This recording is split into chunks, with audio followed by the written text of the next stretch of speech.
Shalom. This week we are reading Parashat Shoftim, beginning in Sefer Devarim, the book of Deuteronomy, chapter 16 and verse 18. One of the singular concepts that we study about in this week's Torah portion is the idea of the cities of refuge.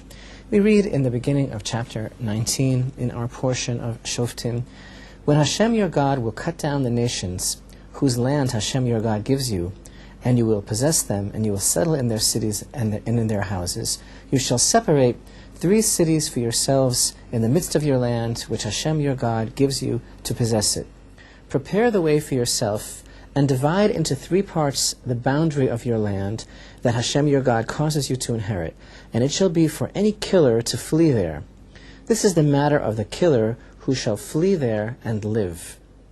One who will strike his fellow without knowledge, and he did not hate him from yesterday or before yesterday, or who will come with his fellow into the forest to hew trees, and his hand swings the axe to cut the tree, and the iron slips from the wood and finds his fellow, and he dies.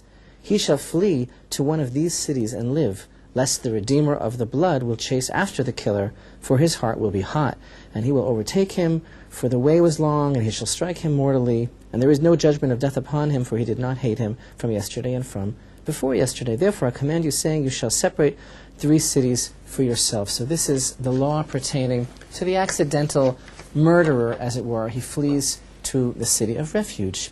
The scene alluded to here, the axe head inadvertently flying off its wooden handle and finding an innocent victim and killing him, is indeed very awesome.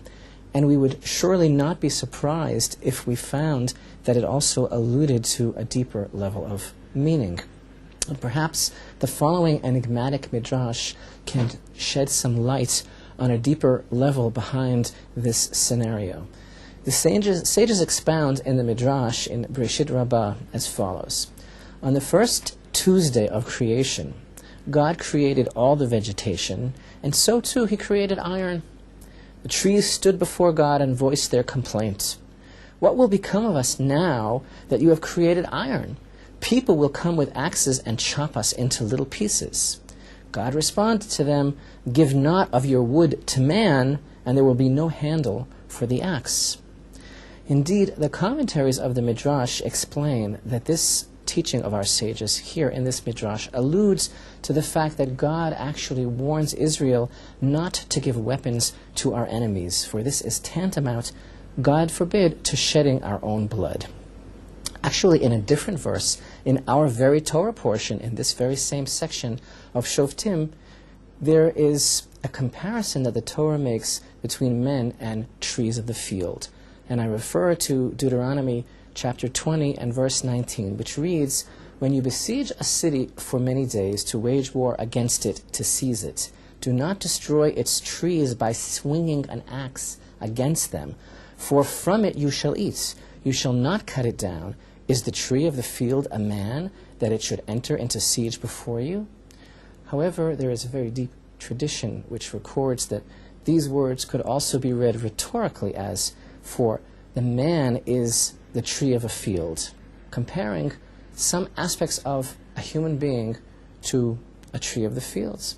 And it's not coincidental that our portion speaks of both the refuge city, to which one who has inadvertently killed his fellow threw a metal axe head flying from its wooden handle, fleeing there to the refuge city, and also speaks of the prohibition against cutting down trees when we are fighting our enemies. For actually, these are parallel concepts, and this is what the Midrash seeks to emphasize.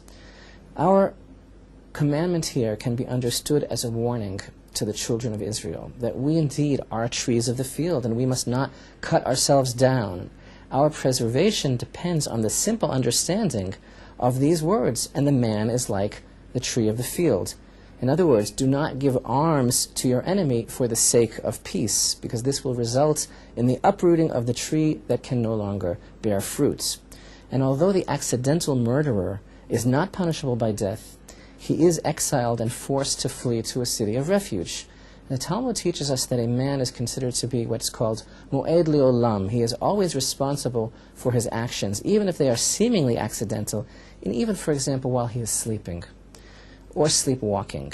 So we can claim innocence by giving arms to our enemy for the sake of peace, but we must realize that if the iron flies off, the wood indeed came from our very own trees.